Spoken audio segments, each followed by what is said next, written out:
Want to thank Pandiarajan. ஒரு பெரிய 2 great D actors அப்படின்னு சொன்னான் 2 பேர். ஜெயராம் சாரும் அம்மாவும் உருவசிம்மாவும். அவங்க கூட பெரிய கனவு தான் ஆக்சுவலாக. அவங்க வந்து ஒரு சூப்பரா இன்டெலிஜென்ஸ் உள்ள ஒரு ஆக்டர்ஸ். அவங்க கூட ஆக்ட் பண்ண வச்சதுக்கு எனக்கு ரொம்ப ரொம்ப சந்தோஷம். அப்புறம் பாண்டியராஜன். பாண்டியை நான் ஒரு 12 வருஷமாக தெரியும். 12 வருஷமாக பாண்டி படங்கள் நான் நிறைய பார்த்ததில்ல. அப்புறம் அவனை பற்றி நான் எதுவுமே கேட்டதில்லை, எதுவுமே தெரிஞ்சதில்லை. ஆனால் ஆளை பார்த்தோன்னே தெரிஞ்சிடும். எனக்கும் அவனுக்கும் ஒரு சின்ன, இந்த சென்னை புழுதிகளில், இந்த சென்னை என்னும் நரகத்தில் அழகான கிராமங்களை, அழகான ஊர்களை விட்டு பிழைப்பு தேடி வந்த எத்தனையோ இருதயத்தை அடகு வைத்த மனிதர்களில் நானும் அவனும் ஒன்றுன்னு புரிஞ்சுக்கிட்டேன். அவன் அவனுடைய இளமை காலம் ரொம்ப கொடுமையான காலம் அப்படின்றது என்னை மாதிரி அவன் புரிஞ்சுக்கிட்டேன். அப்புறம் நான் அதை கேட்க தேவையில்லை. ஏன்னா அவன் கண்களை பார்த்தாவே எனக்கு தெரியும், அவனுடைய உடம்பை பார்த்தா தெரியும், அவனுடைய பேச்சினுடைய மொழியினுடைய வேகத்தை பார்த்தா அவனுக்கு ஒரு 2 மணி நேரத்தில் வர சீட்டிருக்கிற ஒரு நெருப்பு போல் கக்குகிற ஒரு கோபத்தை பார்த்தோன்னு எனக்கு தெரியும் இந்த சென்னை அவனை என்ன பண்ணுச்சுன்னு. இதை ஏன் சொல்கிறேன் அப்படின்னா நான் இந்த படத்தில் ஒர்க் பண்ணியிருக்கும்போது எங்கள் ஆஃபீஸில் ஒருத்தர் அவர் என் ஷூட்டிங் ஸ்பாட்டுக்கு வந்திருந்தார். பாண்டியை இப்படி பக்கத்தில் இருந்து பார்த்தாரு. பாண்டியன் இப்படி பார்த்தான். அப்புறம் நான் காரில் போகும்போது அவரை கூப்பிட்டு போனேன். ஏன்னா பாண்டிய அவனுக்கு தெரியுமா உணர்ந்தாலன்ட்டு சொன்னார். எனக்கு பாண்டி ஏவிஎம்மில் இருக்கும்போது தெரியும் அப்படின்னு சொன்னான். படம் மயிறு வெளியே படம் இறங்கிட்டேன். வேலையை போயிடுச்சு அவனுக்கு. பாண்டி மன்னிச்சுக்கடா. பாண்டி ஒரு கிரேட்டஸ்ட் வாரியர். ஆக்சுவலி தமிழ் சினிமாவில் வறுமையிலிருந்தும் கஷ்டப்பட்டு வரவங்களை இந்த சமூகம் கேலி பண்ணிக்கிட்டே இருக்கும். ஆனால் எவன் வறுமையிலையும் அந்த வறுமையை பெருமையாக நினைத்து உழைத்து சினிமா போன்ற ஒரு பெரும் ஒரு கனவுகளை விற்கும் ஒரு இடத்தில் நினைவுகளை விற்பவன் தான் பெரிய டேரக்டராக முடியும். அந்த மாதிரி நினைவுகளை விற்றவன். ஆக்சுவலாக அந்த மனசை நான் ஆஃபீஸை விட்டு வெளியேற்றிக்கிட்டேன். இது ஏன் சொல்கிறேன் அப்படின்னா, சும்மா வரல சினிமாவுக்கு. நான் எப்போயுமே பாண்டியராஜனை ஒத்து பார்ப்பேன். என்ன பாண்டியராஜன் என்ன சிறப்பு. இப்போ மணிரத்னம் இருக்கார், ரொம்ப விஷுவலாக இருக்கும். சேரன் படத்தில் ஒரு பெரிய நாணயமும் தர்மமும் இருக்கும். தியாகராஜன் குமாரராஜா படத்தில் ஒரு குவிக்கினஸ் இருக்கும். நீங்கள் மனிதர்களை நீங்கள் ப்ரெடிக்டே பண்ண முடியாது. கொட்டுக்காடியில் அவன் வாழ்ந்த மண்ணில் இருக்க சில நியாய அநியாயங்களை அவன் தள்ளி நின்று பார்க்குற ஒரு தன்மை இருக்கும். ராமுடைய படத்தில்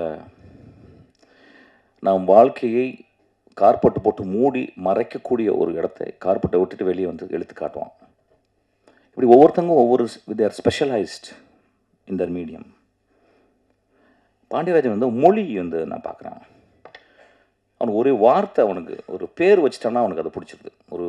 ஸோ அவன் சின்ன வயசில் ரொம்ப மொழியை கவனிச்சிருக்கான். நான் பார்த்துருக்கேன், ஒரு டேரக்டர் சிறந்து ஒரு சினிமாவில் ஒரு 20 வருஷம் ஒரு டேரக்டர் இருக்கான்னா அவன் ஏதோ ஸ்பெஷலிஸ்ட்.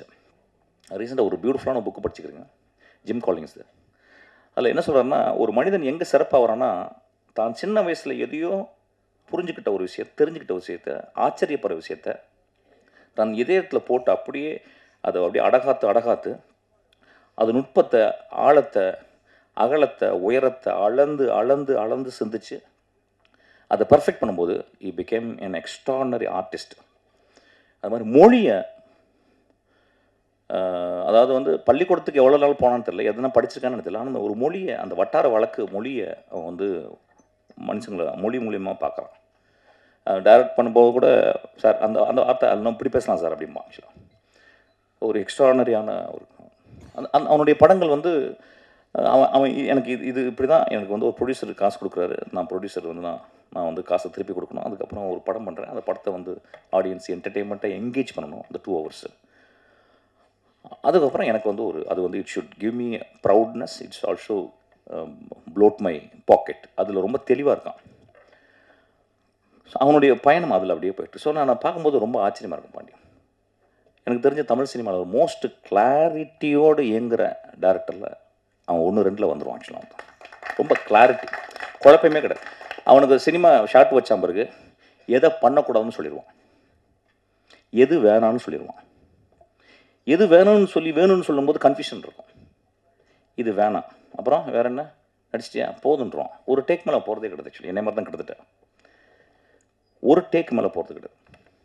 ஏன்னா அவன் எல்லாமே சொல்லி க்ளீனாக வச்சு புரிய வச்சிடறான். அப்புறம் வெட்டரன் ஆக்டர்ஸ் எல்லாமே கிட்டத்தட்ட எல்லாமே அந்த அந்த குட்டிங்கெல்லாம் பயங்கர ஸ்மார்ட்டு. நான் சொல்கிறேன், பேசுகிறேன் குட்டி, உங்களை நான் பேச நினச்சிக்காதீங்க. ஸோ ரொம்ப சிம்பிளாக அப்படியே சொல்லி முடிச்சுட்டு ரொம்ப.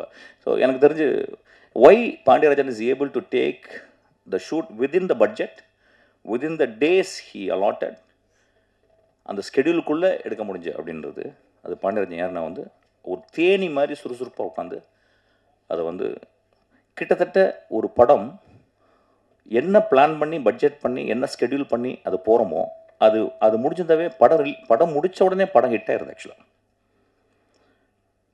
ஒரு 10% மேலே இயர் அண்ட் தேர் ஒரு ஹைக் இருக்கலாம்.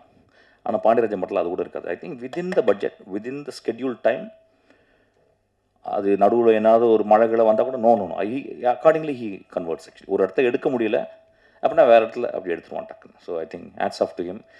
இந்த படத்தில் நான் ஒர்க் பண்ணும்போது கிட்டத்தட்ட என்னைய வந்து நான் அப்படி தான் பண்ணுவேன் கொஞ்சம். ஆனால் இவன் அளவுக்கு ஸ்ட்ரிக்டாக நான் பண்ண மாட்டேன் ஆக்சுவலாக. ஏன்னா அவன் காலையில் 6 மணிக்கு வந்து உட்காந்துடுறான் ராஸ்கல். என்னை 6:30 மணிக்கு, நான் 6:30 மணிக்கு தான் தூங்க போவேன். அப்படியே லைட்லாம் ஆஃப் பண்ணிட்டு வெளிச்சம் வரும், நான் கொஞ்சம் அந்த ஸ்ட்ரிங் எல்லாம் பண்ணி நான் அப்போ தான் தூங்க போவேன். அண்ணே எந்திரிச்சிட்டிங்களான்பான். டேய் இப்போ தானே தூங்க போகிறேன். அது ஒன்று தான் எனக்கு கஷ்டமாக இருந்துச்சு ஆக்சுவலாக. மிச்சபடி வந்தால் பிறகு வச்சு செஞ்சுருவான். கொஞ்சம் கூட ரெஸ்ட்டே கொடுக்க மாட்டான். லுங்கி கூட கரெக்டாக விட மாட்டான். கொஞ்சம் அவங்க லுங்கியோ அப்படியே நடிங்க சார் அப்படிம்பான். ஒரு நேச்சுரலாக இருக்குது சார் அப்படிம்பான். அப்படியே ஏமாற்றிக்கிட்டே இருப்பான். ஊரை ஏமாற்றி கதை சொல்லியே ஏமாற்றிடுவான். அவன் வந்து சொன்ன உடனே டேய் நல்லா இருக்குடா அப்படின்னு. ஏன்னா என்னை மாதிரியே கதை சொல்கிறான், ஒரு த்ரில்லர் கதை. கொலைகளெல்லாம் நடக்குது. அப்புறம் என்ன டே என்னடா அப்படின்னு சொன்னேன். இல்லைண்ணே உங்களை மாதிரி இல்லைண்ணே, இது ஒரு மாதிரி டார்க் காமெடியாக பண்ண போகிறேன், சிரிச்சு பண்ணுவாங்களே. சரி நல்லா இருக்கடா, சூப்பராக இருக்கடா. ஆனால் நீங்கள் இந்த கேரக்டர் நடிங்க, அந்த போலீஸ்காரன் கேரக்டர் அப்படின்னு சொல்லி. அப்படியா சரி ரைட்டு. இது தொப்பை கப்பெல்லாம் பெருசாக இருக்கா? இல்லைண்ணா நேச்சுரலாக இருக்குண்ணே அப்படின்னா. போலீஸ்காரங்களுக்கு அப்படி தானே இருக்குது, தொப்பையெல்லாம் நல்லா தான் இருக்கும் அப்படின்னா.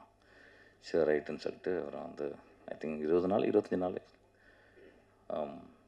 ரொம்ப பியூட்டிஃபுல்லாக இருந்துச்சு. ரொம்ப சந்தோஷமாக இருந்துச்சு அவங்க 2 பேரும் நடித்தது. அதுக்கப்புறம் அந்த 2 குட்டிங்க ரொம்ப வெரி ஸ்மார்ட் அலெக்ஸ் 2 பேரும் விட்டின்னு உடனே டக்கு. ஒன்று வந்து மணிரத்னம் ஆஃபீஸில் இருந்தே மணி சி ஆமாம் அங்கே அந்த பாப்பா ஒரு பயங்கர டான்ஸர். வித்தின் ஃபேஸில் அப்படியே ஒரு ஃப்ராக்ஷன் ஆஃப் செகண்டில் she will show all the thing. ரொம்ப நல்லா இருந்துச்சு. So it's so beautiful. இந்த படத்தை பாருங்கள். I don't say it's a great film, but it's a very hard core entertainment. ரொம்ப சிரிச்சு நல்லா ஜாலியாக. என் படமாலாம் இருக்காது. ஏன்னா என் படத்துலாம் ஒரு மாதிரி இருக்கும், தலையெல்லாம் இருக்கும் டேபிளில், கண்ணை மூடிட்டுலாம் பார்ப்பீங்க. அப்படிலாம் கிடையாது. இது நல்லா சிரிச்சு கண்ணை திறந்து விழுந்து சிரிச்சு பார்க்கலாம். Thank you so much for coming. இந்த படம் பார்க்கலே தெரியுது. இந்த படம் வந்து ரொம்ப ஒரு மாதிரி it created a frizz. Actually it created ஒரு lot of question marks. So I think it's going to be a big hit. Thank you so much.